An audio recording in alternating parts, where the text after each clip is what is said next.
What are ramen noodles? Ramen noodles are Japanese wheat noodles served in a rich broth that is typically meat-based.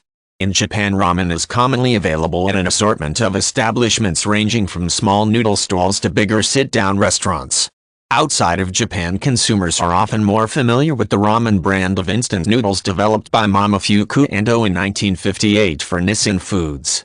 These origins of traditional ramen noodles appear to lie in China, a nation with a long tradition of noodle making. As early as the 17th century, the Japanese were eating boiled noodles, but ramen really took off in the 20th century after Japan's trade had opened to the West. One of the major early imports into Japan was wheat, a grain that was previously in fairly scarce supply, and its ready availability made noodles produced from it a ubiquitous sight in Japan. Sapporo in the prefecture of Hokkaido is probably most famous for its ramen noodles. They start with a broth which is ideally made from scratch, and ingredients like miso, beef stock and vegetable stock can all be used. The broth is heated and fresh wheat noodles are thrown in to cook. When the noodles are served, they are often dressed with ingredients like slivered vegetables, meats and boiled eggs, creating a filling and nutritious meal.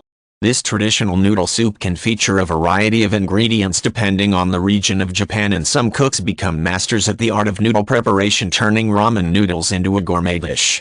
With the development of instant noodles in 1958, the concept spread to the world at large, although these packaged noodles are a far cry from the original ramen. Cooks who want to make traditional ramen at home will need a high-quality broth and some fresh wheat noodles.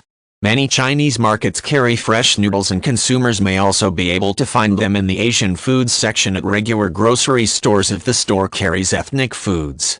The dish is prepared as detailed above, and cooks should remember to slice the garnishes thinly so that they cook in the broth, or to use larger pre-cooked garnishes.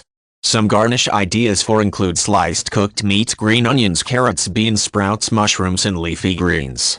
The dish can be made more flavorful with a sprinkling of soy sauce.